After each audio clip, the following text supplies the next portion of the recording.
ಎಲ್ಲರಿಗೂ ನಮಸ್ಕಾರಗಳು. ಬಸವಣ್ಣನವರ ಒಂದು ವಚನ.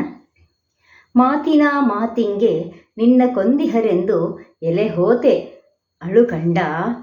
ಮಾತಿನ ಮಾತಿಂಗೆ ನಿನ್ನ ಕೊಂದಿಹರೆಂದು ಎಲೆ ಹೋತೆ ಅಳುಕಂಡ. ವೇದವನೋದಿದವರ ಮುಂದೆ ಅಳುಕಂಡ. ವೇದವನೋದಿದವರ ಮುಂದೆ ಅಳುಕಂಡ. ಶಾಸ್ತ್ರವ ಕೇಳಿದವರ ಮುಂದೆ ಅಳುಕಂಡ. ಶಾಸ್ತ್ರವನೋದಿ ಕೇಳಿದವರ ಮುಂದೆ ಅಳುಕಂಡ. ನೀನತ್ತುದಕ್ಕೆ ತಕ್ಕುದ ಮಾಡುವ ಕೂಡಲ ಸಂಗಮ ದೇವ. ನೀನತ್ತುದಕ್ಕೆ ತಕ್ಕುದ ಮಾಡುವ ಕೂಡಲ ಸಂಗಮ ದೇವ. ಮಾತಿನ ಮಾತಿಂಗೆ ನಿನ್ನ ಕೊಂದಿಹರೆಂದು ಎಲೆ ಹೋತೆ ಅಳುಕಂಡ. ವೇದವನೋದಿದವರ ಮುಂದೆ ಅಳುಕಂಡ. ಶಾಸ್ತ್ರವ ಕೇಳಿದವರ ಮುಂದೆ ಅಳುಕಂಡ. ನೀನತ್ತುದಕ್ಕೆ ತಕ್ಕುದ ಮಾಡುವ ಕೂಡಲ ಸಂಗಮ ದೇವ. ಕೂಡಲ ಸಂಗಮ ದೇವ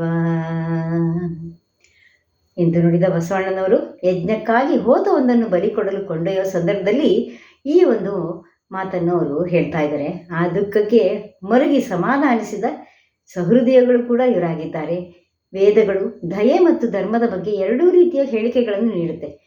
ಮಾ ಹಿಂಸಾದ್ಭೂತಾನಿ ಎಂಬ ವೇದಗಳೇ ಯಾಗಾದಿ ದೇವ ಧರ್ಮ ಎಂದು ನುಡಿದು ದೇವರನ್ನು ಒಲಿಸಿಕೊಳ್ಳಲು ಯಜ್ಞ ಯಾಗಗಳನ್ನು ಮಾಡಿ ಪ್ರಾಣಿಗಳನ್ನು ಬಲಿ ಕೊಡುವುದಕ್ಕೆ ತಿಳಿಸಿದ್ದಾರೆ.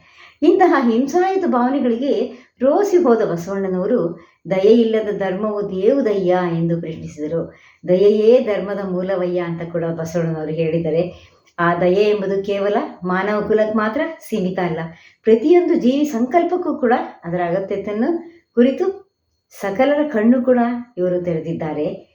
ದಯೆಯೇ ಧರ್ಮದ ಮೂಲವೆಂದರೂ ಪ್ರಾಣಿ ಬಲಿ ಕೊಡುವುದರಲ್ಲಿ ಧರ್ಮದ ತಿರುಳಿಲ್ಲ ಅಂತ ಹೇಳ್ತಾರೆ. ಸಕಲ ಪ್ರಾಣಿಗಳಿಗೆ ತೋರುವ ಕರುಣೆ, ಅನುಕಂಪ, ಸಹಾನುಭೂತಿಯ ಮಾನವೀಯತೆ ಎಂದು ನುಡಿದು ಪ್ರಾಣಿ ಬಲಿಯ ನಿಷೇಧಕ್ಕೆ ಕೂಡ ಆಗ್ರಹಿಸಿದ್ದಾರೆ. ಪ್ರಾಣಿ ಬಲಿ ಮಾಡಬಾರ್ದು, ಹಿಂಸೆ ಮಾಡಬಾರ್ದು ಅಂತ ಕೂಡ ಹೇಳಿದ್ದಾರೆ. ಮನುಷ್ಯರ ಬಗೆಗಿದ್ದಷ್ಟೇ ಪ್ರೀತಿ ಅನುಕಂಪವನ್ನು ಸಕಲ ಜೀವಿಗಳಿಗೂ ಕೂಡ ಬಸವಣ್ಣನವರು ತೋರಿಸ್ತಾ ಇದ್ರಂತೆ.